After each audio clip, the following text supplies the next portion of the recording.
Okay, so get this. Katharine Hayhoe is this climate scientist, Sure. and Time magazine even called her one of the most influential people in the world. Wow. But here's the thing. She's also a really devout evangelical Christian. Yeah. So in this deep dive, we're going to look at her work and her faith and how she kind of brings those two things together as she's advocating for climate action. Yeah, it is super interesting how she brings together these two things, science and faith, because a lot of times those are seen as being at odds with each other. Right. And she's a leading voice in both of those communities. Right. And uses that platform to talk about climate change in a way that really connects with all kinds of different people. Yeah, and it seems like she actually didn't start out studying climate science. Yeah, you're right. So I'm kind of curious about that whole journey. Yeah, so she actually started her academic career, fascinated by space. She was really into astrophysics at the University of Toronto. But then there was this required course on climate science. Yeah. And it totally changed her focus. Huh.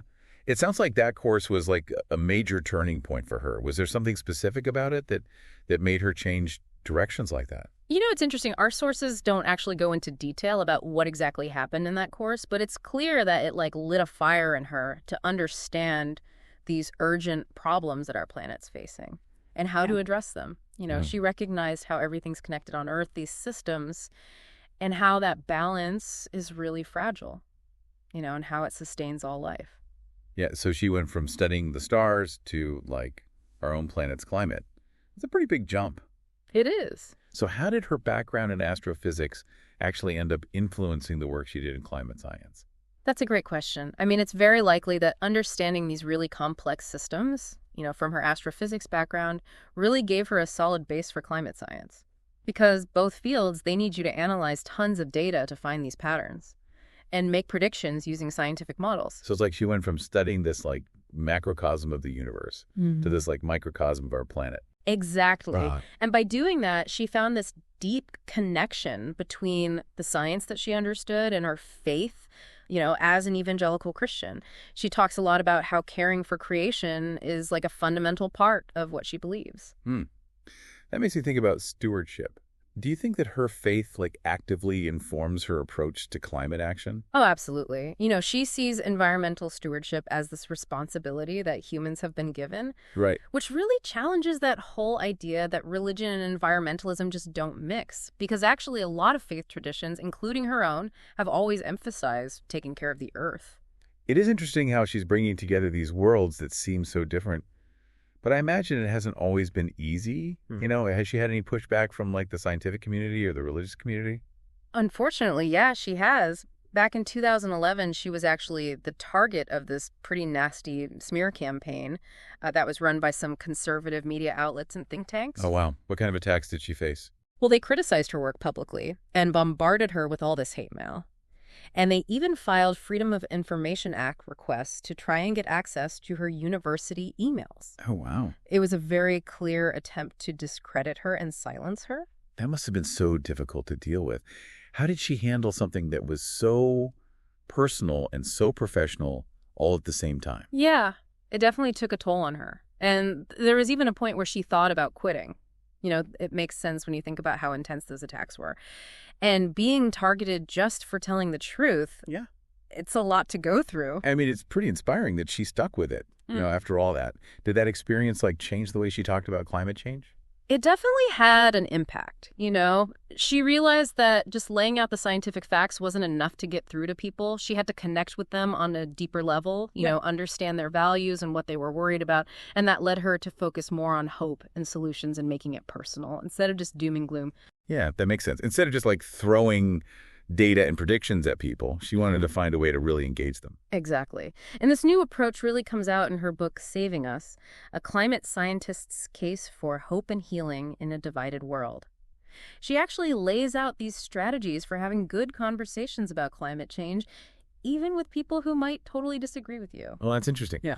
I'd love to hear more about those strategies. Yeah. What are some of the key takeaways from the book? Well, one of her main points is that you have to start by finding common ground. So instead of focusing on all the things you disagree on, she says start with the values you share. Okay. Like, love for family or community or the natural world. Right. And that helps build a foundation for a conversation that can actually go somewhere. I see. So it's more about building bridges than like reinforcing those divisions. Exactly. And she also really stresses the importance of listening to people's concerns and like acknowledging where they're coming from. You don't have to agree with them, but it's about showing empathy and trying to understand their perspective. That's a good point. It's about creating a space where people feel heard and respected, even if they don't agree on everything. Right. And once you have that foundation of trust and respect, it's a lot easier to have those tougher conversations about the science and the solutions. It sounds like she's pushing for a more nuanced and compassionate way of talking about climate change. Absolutely. She thinks that connecting with people personally and appealing to their values and concerns is way more effective than just lecturing them about the science. Okay. And she's really good at using examples and analogies that people can relate to make these complex scientific ideas easier to understand for everyone. Can you give me an example of how she does that? Sure. So in one of her talks, she compared the Earth's atmosphere to a bathtub. A bathtub. Yeah, she explained that we're basically filling up this bathtub with greenhouse gases, and at some point, it's going to overflow. And that simple analogy helps people visualize that idea of a limited carbon budget and what happens if we go over it. Wow, that's a really great way to explain something so complex in a way that anyone can get. Yeah, and it's not just about simplifying the science. It's about making it relevant to people's lives. Exactly. And she does that brilliantly by connecting climate change to things people already care about, like their health, their families, their communities, their hobbies. So she's not just talking about individual action then, right? She's also talking about systemic change. I mean, the UN even recognized her for her work on climate justice. That's right.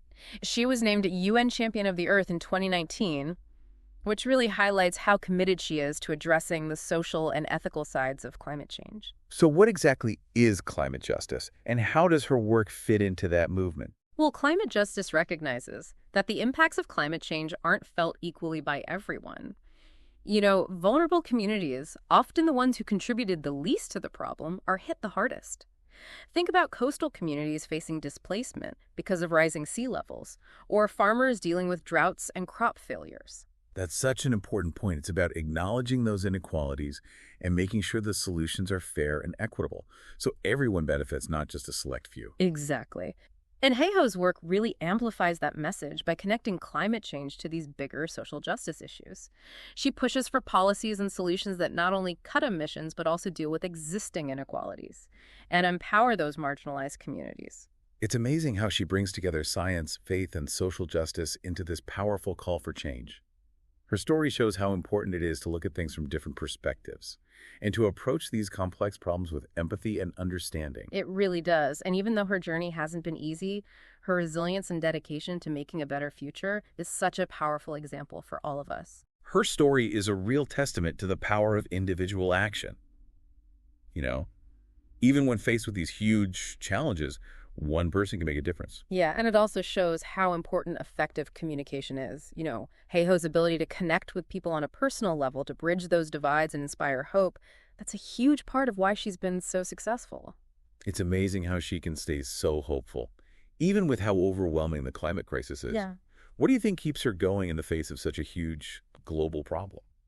Well, she often talks about how we still have time to act, and that every little bit of progress we make actually matters. She believes that focusing on solutions and all the positive changes that are happening can really empower people to get involved instead of just giving up. Yeah, that makes sense. I mean, fear and guilt can just paralyze you, but hope and feeling like you can actually do something can really push people to take action. Exactly. And you can see that in her own life. She's constantly looking for and sharing stories about positive change, like technological innovations or community initiatives. She highlights all this incredible work that's being done all over the world to tackle climate change. So it's about changing the story from doom and gloom to one of possibility and actually being able to make a difference. Exactly. She thinks that by focusing on solutions and celebrating the progress that we are making, we can inspire even more people to join the movement and create this ripple effect of positive change. This deep dive has been so insightful. What are some key takeaways you think our listeners should remember from Katharine Hayhoe's work? Well, I think one of the most important things is the power of communication. Hayhoe shows us that by really connecting with people, understanding their values and concerns, and talking about climate change in a way that makes sense to them, we can really open their minds and hearts to the issue. So it's about having those tough conversations, but with empathy and respect. Finding that common ground and building bridges instead of walls. Absolutely. And another key takeaway is the importance of hope and action.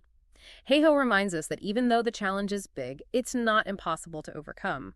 We still have time to act, and every single thing we do, no matter how small it seems, contributes to the solution. It's a good reminder that we all have a role to play in dealing with this global crisis. Whether it's making changes in our own lives or pushing for policy changes or supporting organizations that are working on climate solutions, we can all be part of the solution. And remember, as Hayhoe often says, the best thing you can do to fight climate change is to talk about it. By having those conversations, raising awareness, and inspiring others to take action, we can create this ripple effect of positive change that goes way beyond ourselves. That's a great call to action. So if you're feeling inspired by Katharine Hayhoe's story, her message of hope and action, definitely check out her book, Saving Us. It's a really practical and inspiring guide to having those important conversations about climate change and finding your own way to make a difference. Yeah, and she's got a great website and social media presence too, where she shares insights and resources and stories of people making a real difference in the fight against climate change. It's a great way to stay informed and connected and inspired. Well, on that note of hope and inspiration, we're going to wrap up this deep dive into the work of Katharine Hayhoe, a scientist, a communicator, and a true champion for our planet. Until next time, keep learning, keep talking, and keep taking action. The future depends on it.